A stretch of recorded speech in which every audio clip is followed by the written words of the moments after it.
The orange sun dipped below the horizon, casting long shadows across the quiet streets of what used to be a bustling American city.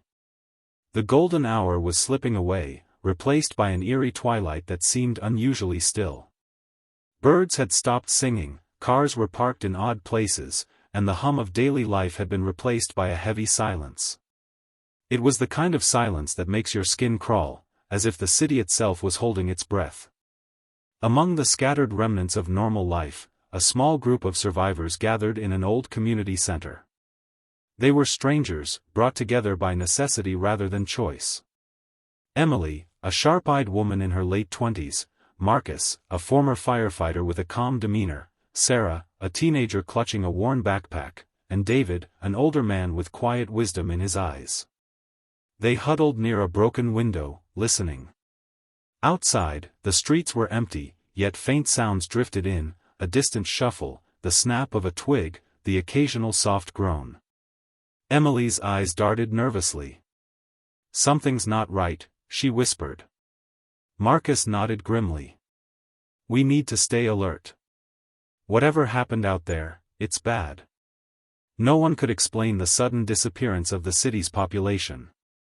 Phones were dead, internet down, and radio signals eerily silent. News reports had stopped days ago, leaving only rumors and unease. The group had pieced together stories from other survivors, about people falling ill, about strange behavior, about the dead walking. Sarah shivered, hugging herself. "Do you think the stories are true? Zombies?" Her voice trembled. David looked at her with steady eyes. "It's hard to say, but whatever's out there, it's dangerous. We need to be ready." As darkness settled, a distant scream echoed through the empty streets, sharp and desperate. It was unlike anything the group had heard before, and it shattered the fragile calm. They rushed to the window, peering into the gloom. At first, they saw nothing. Then, out of the shadows, a figure stumbled into view. Its movements were jerky and unnatural, dragging one foot as it shuffled forward. The figure's face was pale, eyes blank and unseeing. A cold shiver ran down Emily's spine. "That's no normal person," Marcus said quietly, reaching for a sturdy metal pipe nearby. The creature groaned, its mouth opening in a silent scream as it moved closer. Behind it, more shapes emerged, slow-moving, relentless. "We have to barricade the doors," Emily said urgently. The group sprang into action, pushing tables and chairs against the heavy wooden doors. Every sound echoed like thunder in the quiet room. Once secured, they gathered in a corner, catching their breath. Sarah's eyes were wide with fear, but David kept his calm. "This is just the beginning. We don't know what we're facing, but we have to stick together." Hours passed with tense silence broken only by occasional groans from outside. The group shared stories of what they'd witnessed, friends turning into monsters, streets littered with abandoned belongings, and the overwhelming feeling of loneliness that came with it all. Marcus finally spoke, "We need a plan. We can't stay here forever." Emily nodded. "At first light, we'll scout for supplies. Food, water, anything to help us survive." The group settled in for a restless night, each lost in their thoughts. Outside, the city had fallen into darkness, and the dead roamed the silent streets, searching for something only they understood. As the last light faded, hope began to die with it, but the survivors knew they had to keep fighting. Because in dead America, after dark, the true terror had only just begun. Would you like me to continue with part 2 next? The first light of dawn seeped through the cracked window of the community center, casting pale streaks over the weary faces of the survivors. Emily rubbed her eyes, feeling the stiffness of a night spent awake and on edge. The heavy silence had weighed on them all, as if the walls themselves held the memory of what had passed outside. Marcus stood near the door, his eyes scanning the darkened street beyond the barricades. "We need to move soon," he said in a low voice. "Supplies won't find us."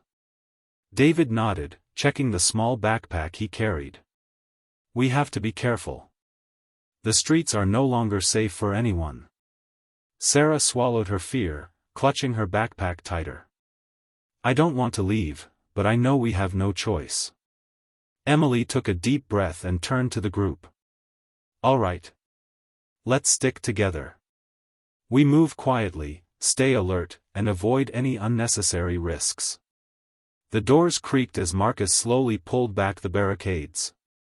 They slipped out into the cold morning air, the city stretching before them like a ghost town. The once familiar streets were now an empty maze, littered with abandoned cars, overturned trash bins, and shattered glass that glittered in the weak sunlight. Their footsteps echoed softly as they moved cautiously down the street. Every sound seemed amplified, the distant drip of water from a broken pipe, the rustle of dead leaves skittering across the pavement. The air was heavy with an unnatural stillness, broken only by the occasional faint groan that sent a ripple of tension through the group. Emily led the way, scanning windows and doorways. We need to find food and water. And a safer place if we can. They approached a small grocery store, its front door hanging ajar. The group exchanged nervous glances but knew they had little choice. Inside, the shelves were mostly empty, but a few cans and bottles remained. Sarah's face lit up as she grabbed a few items. We can't take too much, David warned. We need to move before we attract attention. As they gathered their supplies, an unsettling sound echoed from the back of the store, a low, guttural growl that froze them in place. Marcus motioned for silence, gripping the pipe tighter. Stay close, he whispered. From the shadows emerged a figure, its movements jerky and unnatural. Its pale skin was stretched tight over bones, and its eyes were dull, lifeless orbs. The creature took slow, deliberate steps toward them, its mouth slightly open in a silent moan. Emily's heart pounded. Zombies. The group backed away slowly, trying not to provoke it. But the creature's gaze fixed on Sarah, who stumbled and dropped a can. The clatter echoed loudly. The zombie lunged. Marcus stepped forward, swinging the pipe with all his strength. The blow connected, and the creature collapsed with a sickening thud. But from the doorway, more figures appeared, drawn by the noise. Panic surged through the group. Run! Emily shouted. They dashed out of the store and into the empty streets, the sounds of shuffling footsteps following them. The undead moved with a chilling determination, slow but unrelenting. The survivors split briefly to confuse their pursuers but regrouped at a nearby alley. Breathing heavily, Emily looked around. We can't outrun them forever. We need a plan. David pointed toward a fire escape ladder leading to the rooftops. If we can get up there, we might find a better vantage point. Carefully, they climbed, muscles burning, hearts racing. From the rooftop, the city sprawled out beneath them, a silent graveyard of what once was. Below, the zombies shuffled aimlessly, searching for prey. The survivors watched, knowing this was only the beginning. As the sun climbed higher, Emily studied their options. We can't stay here all day. We need to find others, find safety. Sarah looked pale but determined. What if there are more survivors? Marcus shook his head. Trust is hard to come by now. Some people aren't what they seem. David's voice was firm. We have to be careful. The living can be as dangerous as the dead. The group spent the next hours moving from rooftop to rooftop, avoiding the streets. They spotted abandoned buildings that might offer shelter and cautiously descended when night approached. Every shadow seemed to hold a threat. Every sound raised their guard. When they finally found refuge in an old library, the mood was tense but hopeful. They barricaded the doors and windows once more, settling in to rest. Emily sat down, wiping sweat from her brow. We've seen what's out there. We have to learn how to survive this new world. Sarah looked out the window, eyes wide. Do you think anyone else is out there? Emily smiled faintly, though fear lingered in her gaze. I don't know. But we'll find out. Together. Outside, as night fell once more, the city came alive with the sounds of the undead. Their groans echoed through the streets, a haunting reminder that the darkness was no longer just absence of light, it was a realm of terror. And in dead America, after dark, survival was a fight against the shadows themselves. Would you like me to continue with part 3 now? You said. The library's musty air mixed with the tension thickening the room.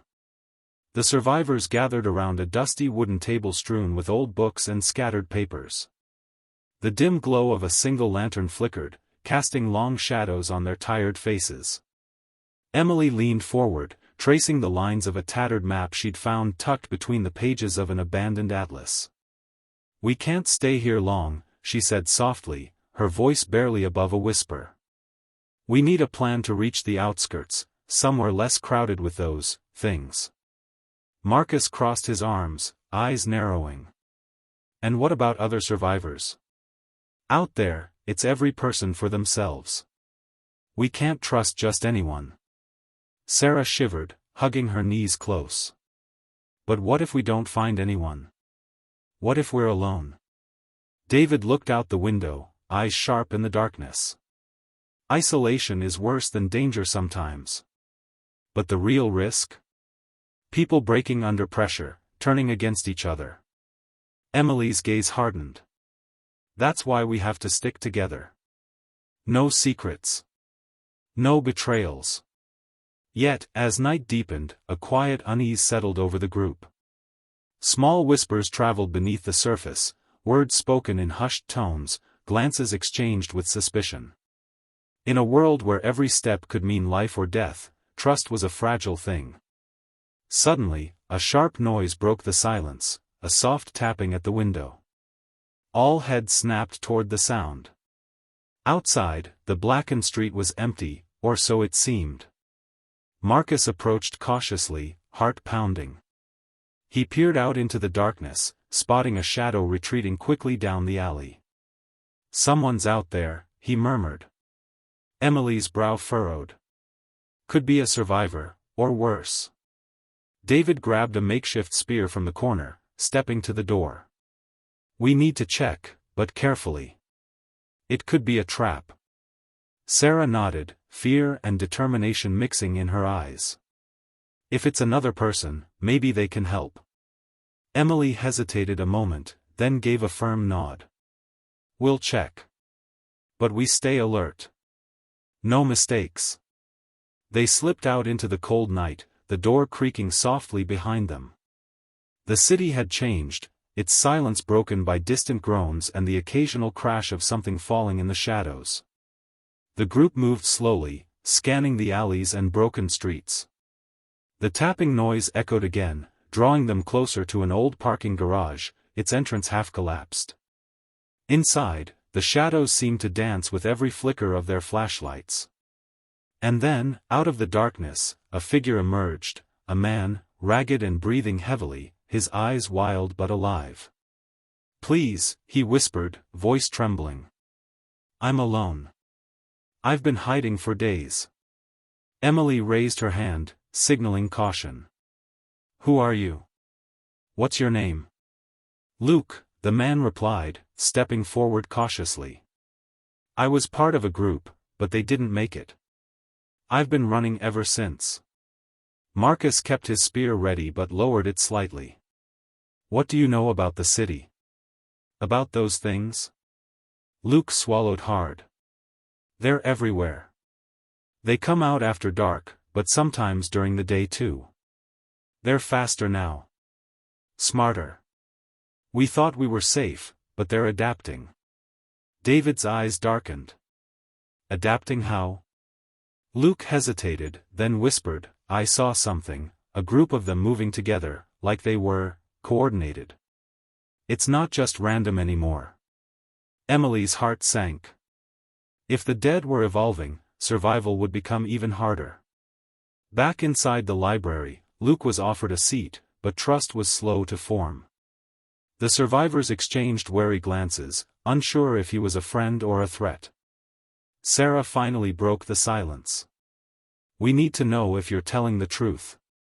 If what you say is real." Luke nodded solemnly. I don't want to hurt anyone. I just want to live. Hours passed with tense conversations and silent observations. Slowly, a fragile bond formed, one born out of desperation and the faintest hope. But outside, the city waited, its streets crawling with death and shadow, where danger lurked not only in the undead but in the hearts of those still alive. Emily stood by the window, looking out at the darkened skyline. If we want to survive, she whispered to herself, we need more than luck. We need to be ready for what's coming next. Because in dead America, after dark, the dead were only the beginning of the nightmare. Would you like me to continue with part 4 now? You said. The days that followed felt like a fragile bubble, moments of uneasy calm punctuated by sharp bursts of tension. The survivors in the library moved cautiously, each step measured, every sound outside a potential threat. Luke, the new arrival, proved his worth. His knowledge of the city, its hidden pockets of supplies, and safe routes became invaluable. But trust remained a tentative thread, easily frayed by the ever-present fear. Emily and Marcus took turns scouting nearby blocks, always returning with grim news, more zombies, more destruction, and strange signs that the undead were indeed becoming more organized. One evening, as the sun dipped below the horizon, Sarah approached Emily quietly. I found something, a radio, old but it works. Emily's eyes lit with hope. Can it reach others? I don't know yet. But we have to try. That night, the group gathered in the library's basement, huddled around the crackling radio. Static filled the air as they tuned in, desperate for a sign of life beyond their isolated corner of the city. Suddenly, a faint voice broke through. Any survivors out there? This is Station 12. Repeat, Station 12. We have shelter and supplies outside the city limits. If you hear this, respond. Hope surged through the group. Emily clutched the radio tighter. This could be it, a real chance to connect, to find others. Marcus frowned. Or it could be a trap. David nodded grimly. We have to weigh the risk. But staying here means waiting for the dead to find us. Sarah's voice trembled. We should respond. Maybe help is out there. Emily made a decision. We'll send a reply at first light. If it's real, we'll plan to move towards Station 12. As dawn broke, the survivors prepared to leave the relative safety of the library. They packed what little they had and fortified their spirits for the uncertain journey ahead. But the city was no longer just a backdrop of silence and decay, it was a battlefield. On their way out, they encountered other survivors, some wary, some desperate, some hostile. Tensions flared as resources were scarce, and trust even scarcer. Emily stepped between a pair of men arguing over a scrap of food. We don't have time for this, she said firmly. If we don't work together, we won't last. A fragile alliance formed, and the group grew, cautiously hopeful. Yet, beneath the surface, doubts lingered. Who could be trusted? How many were hiding dark secrets? As they moved through the crumbling cityscape, strange sights unsettled them. Groups of zombies no longer aimless but moving with purpose. Shadows shifting at the edge of vision, as if watching. At one point, Luke stopped abruptly. Look. Ahead, a circle of flickering lights surrounded what appeared to be a camp. But as they approached, the firelight revealed unnatural shapes, bodies twisted and contorted, some half-human, half-monster. A chill ran through the group. Emily whispered, "This isn't just a zombie outbreak. Something else is happening." Marcus tightened his grip on his weapon. "We need to be ready for anything." Night fell again, and as the survivors huddled near their makeshift camp, distant howls echoed through the ruins, a reminder that in dead America, darkness brought more than just the dead. The storm was gathering. And when it broke, nothing would be the same. Would you like me to continue with part 5? You said. The flickering fire cast uneasy shadows over the faces of the survivors as they gathered close, each lost in their own thoughts. The chilling sight of the twisted bodies in the camp haunted their minds, a grim reminder that the outbreak was evolving into something far more sinister. Emily scanned the horizon, the weight of responsibility pressing heavily on her. "We need to keep moving," she said firmly. "Staying in one place too long makes us sitting targets." Luke nodded, pulling his jacket tighter. "I've seen places like that before, remnants of experiments, places where the virus mutated faster than expected. If those things out there are connected, we're facing something new." David frowned. "Then it's no longer just about survival, it's about understanding what we're up against." Sarah shivered, hugging herself. "Do you think there's any hope? Or are we just delaying the inevitable?" Marcus's eyes hardened. "Hope is all we've got left. Without it, we're as good as dead." Their journey resumed at first light, the group moving cautiously through the skeletal remains of the city. Each step felt heavier, the tension growing with every shadow that flickered in the corner of their vision. As they passed through a deserted neighborhood, Emily's sharp eyes caught a faint movement. She signaled the group to halt. From the rubble emerged a young woman, barely more than a girl, her clothes torn and face streaked with dirt. "Please," the girl whispered, voice trembling. "I'm alone." Without hesitation, Emily stepped forward. "You're safe now. What's your name?" "Lila," she replied, tears brimming in her eyes. "I was with my family, but they didn't make it." The group welcomed Lila, though the newcomers stirred unease, more mouths to feed, more potential risks. But hope was a fragile but necessary thing. That night, as they huddled in an abandoned church, Lila spoke softly of her past, memories of a time before the darkness, before the dead walked the earth. Her story was interrupted by a sudden noise, footsteps approaching from outside. The survivors froze, hearts pounding. Emily motioned for silence and gripped her weapon tightly. The door creaked open slowly, revealing an elderly man. His face was weathered, eyes sharp despite his age. "I'm Thomas," he said quietly. "I've been living nearby. Heard your fire." Emily studied him carefully. "Why should we trust you?" Thomas smiled faintly. "Because I'm not one of the dead. And because I have something you might need, information." He unfolded a worn map, tracing a route that bypassed the infected zones. "There's a safe haven, a place where others have gathered. But it's not easy to reach." David leaned in. "How do you know this?" Thomas's gaze darkened. "I was part of a group that tried to stop the outbreak early on. We failed. But some of us escaped, building a sanctuary far from the chaos." Hope flickered again, but with it came questions and doubts. As the survivors prepared to follow Thomas's lead, the city around them groaned with life, the restless dead stirring in the shadows, and something else, watching from the darkness. Emily's resolve hardened. Whatever awaited them, they would face it together. Because in dead America, after dark, survival was about more than just staying alive, it was about holding on to the last sparks of humanity. "Would you like me to continue with part 6? The survivors set out at dawn, following Thomas's carefully traced map. The journey was grueling, every street and alley seemed to hold hidden dangers. The city, once vibrant and full of life, was now a maze of decay and silence, punctuated only by distant groans and eerie footsteps. Emily led the group, her eyes constantly scanning the shadows. "Stay close," she warned. "We don't know what's waiting for us." The group moved with practiced caution, weapons ready and nerves taut. Even the smallest noise made them freeze, every moment heavy with anticipation.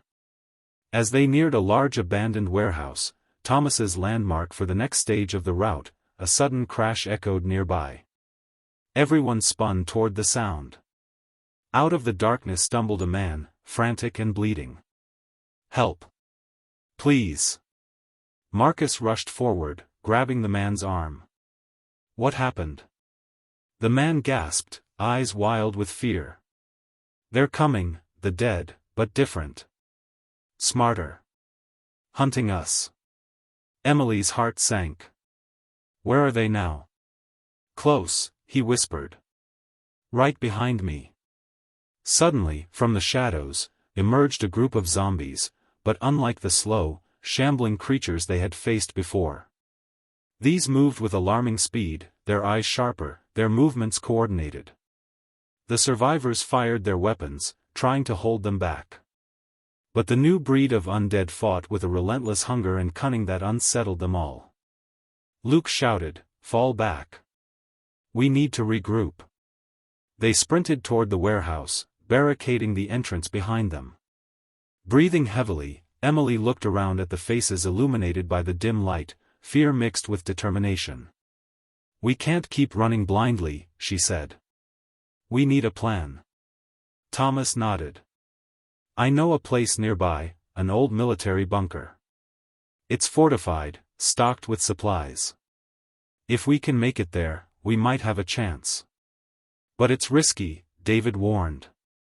"The route is through a zone crawling with those hunters." Sarah swallowed hard but nodded. "We don't have many choices." That night, the group prepared for what could be their most dangerous journey yet. They shared whispered stories, trying to distract themselves from the terror lurking outside. Emily sat apart, staring into the darkness.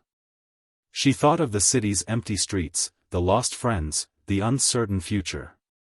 The silence was broken by a faint tapping, a sound so small it could have been dismissed. But Emily's instincts screamed. She grabbed her flashlight and shone it toward the noise. There, crouched in the corner, was a small creature, part zombie, part something else, its eyes glowing faintly. Emily froze, realizing that the outbreak was evolving, the dead adapting.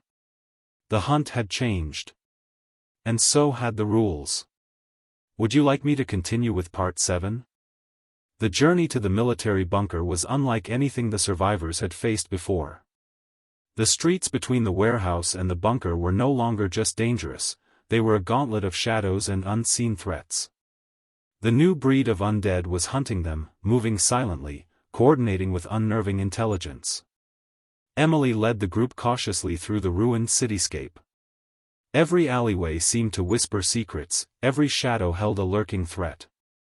The faint glow of the bunker's entrance was a distant beacon of hope, but getting there would test their limits. Halfway through their trek, a sudden scream pierced the night.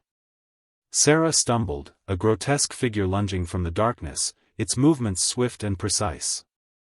Marcus reacted instantly, pushing her out of the way, but the creature's claws grazed his arm, drawing blood. "We don't have time," Emily shouted, dragging Marcus forward. "Keep moving." The group ran, their breaths ragged, hearts pounding like war drums. They reached the bunker's entrance just as the undead closed in. David slammed the heavy metal door shut, bolting it with every ounce of strength. Inside, the bunker was a cold, sterile contrast to the chaos outside. Flickering fluorescent lights illuminated rows of supplies, food, water, weapons, a haven frozen in time. Thomas quickly checked the perimeter systems, activating security protocols that sealed the bunker from external threats. For the first time in days, the survivors allowed themselves a brief moment of relief. Emily paced, rubbing Marcus's wounded arm. "It's infected," she said quietly, eyes scanning his pale face. "We have to keep an eye on it." Marcus nodded grimly. "I'll fight it." But the uncertainty gnawed at them all. The infection was a shadow looming over every breath. That night, the bunker's silence was shattered by a series of muffled thuds. The walls vibrated with unnatural force. Emily, David, and Luke moved toward the source, weapons drawn. They found a group of zombies outside the reinforced windows, pounding relentlessly, but these were different. Their eyes glowed with a strange, eerie light, and their movements were disturbingly calculated. Emily whispered, "They're testing us." As dawn approached, the pounding stopped. The creatures retreated, vanishing into the morning mist. But the message was clear, the hunt was far from over. In the bunker's dim light, the survivors gathered, their faces drawn and tired. "We need a plan," Emily said. "We can't just wait here to be hunted." Thomas nodded. "There's a communications array a few miles from here. If we can get it working, we might contact other survivor groups, build a network." Emily's eyes glinted with renewed determination. "Then that's our next move." As the survivors prepared for the perilous journey ahead, the weight of the night pressed in. Because in dead America, when the last light fades, the darkness is never truly silent. Would you like me to continue with Part 8, the finale? The cold wind bit at their faces as Emily and the group set out at dawn, leaving the relative safety of the bunker behind. Their destination was the communications array Thomas had spoken of, a towering structure rumored to still hold power, a chance to reach others and maybe, just maybe, rebuild what had been lost. Every step was a test of endurance. The city around them seemed dead, but the survivors knew better. The silence was a trap. As they moved through the skeletal remains of once familiar streets, distant howls echoed, reminding them of the relentless hunters still lurking in the shadows. Suddenly, a low rumble shook the ground beneath them. From the dark alleys emerged a large group of the evolved undead, faster, smarter, and more coordinated than anything they'd seen. Emily's heart pounded. "Form up. Stay close." Bullets cracked through the air as the survivors fought desperately to hold their ground. The hunters pressed harder, their glowing eyes never wavering, pushing the humans to the brink. Marcus, though weakened from his wound, stood firm beside Emily, firing with unwavering resolve. "We're not giving up. Not now." The battle raged fiercely, screams, gunfire, and the sickening sounds of the undead closing in. Slowly, the survivors fell back, inching toward the towering array in the distance. When they finally reached the base of the communications tower, Luke scrambled up to the control panel, fingers flying over the dusty buttons and switches. Static hissed through the speakers, then a faint, crackling voice. "Survivors, message received, coordinates, safe zone." Tears streamed down Sarah's face as hope flared within her chest. But the moment was shattered by a deafening crash, the tower shook violently. The undead had breached the perimeter. Emily shouted, "Hold them off. We finish this now." In a desperate last stand, the survivors fought with every ounce of strength. The night sky was lit by gunfire and the flashes of flare guns as they battled the encroaching darkness. One by one, the hunters fell, until only silence remained. Breathing heavily, Emily looked over her battered group. They had survived, barely, but survived nonetheless. As dawn broke, the first true light in days, Emily spoke softly, "This isn't the end. It's the beginning of something new." Dead America after dark had been a nightmare of fear and loss, but with the rising sun came hope. Hope that somewhere, beyond the silent streets, others were waiting. Waiting to reclaim the light. If you want, I can help with a summary or ideas for narration style for your audiobook.